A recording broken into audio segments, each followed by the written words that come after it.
Molecule to Mandate, the greatest scam of the ages. Hello, everyone. My name is Dr. Dan Mason. For those who know me, I have been writing about life, politics, and science. I can't seem to find my niche. I want to talk about everything. However, I did not begin this article as a writer.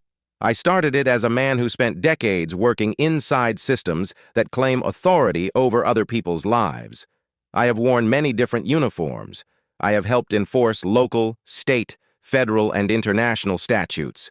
I have traveled the world to help keep order and peace. I wrote reports. I taught rules, and I obeyed them. I supervised the behavior of those who were in prison and those who were free. I sought higher education to understand the world around me and the people I had served. I watched how abstract ideas became a binding force. We have been told that we are just brute beasts that have evolved over millions of years. I watched how language hardened into law. I watched how models became mandates. Over time, one question would not leave me alone. Who or what gave molecules the power to rule men? I had been told the answer since childhood. We all had. There is no God.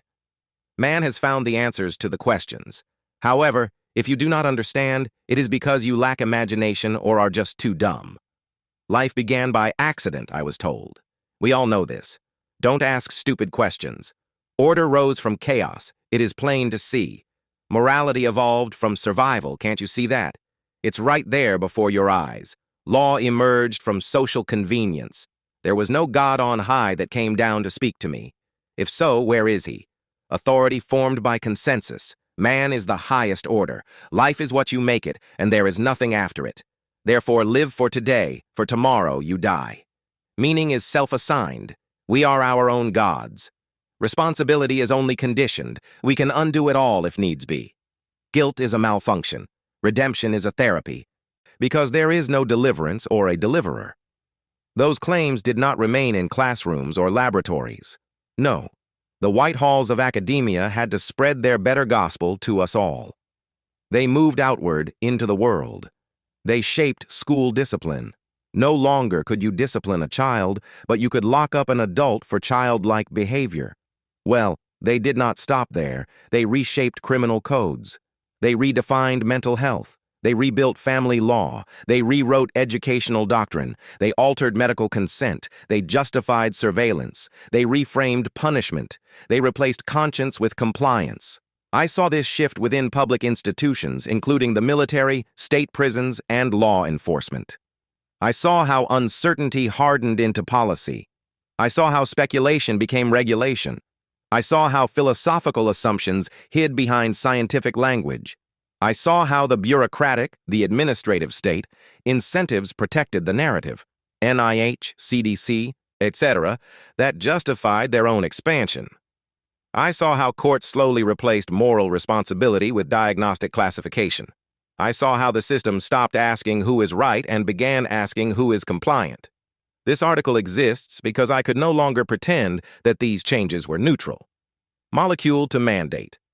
The greatest scam of the ages is not an argument against science. It is an examination of how selective scientific claims were elevated into civilizational authority.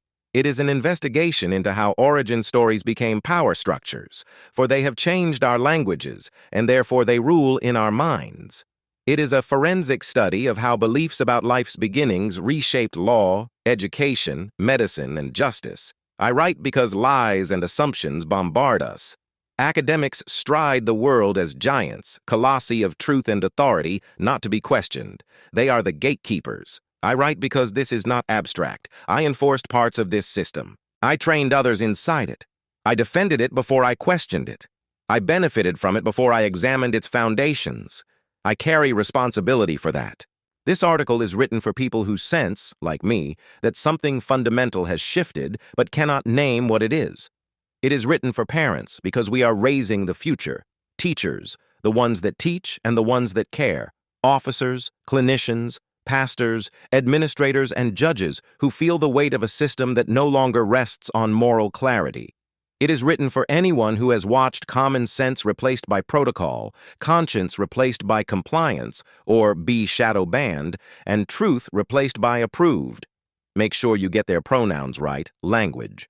I am not writing to provoke you or them. I am not writing to be different. I am writing because I care. I am writing to document. This is the record of how molecules were crowned, how meaning was redefined, and how law was rebuilt on a foundation that never proved it could carry the weight placed upon it. This is the story of mankind.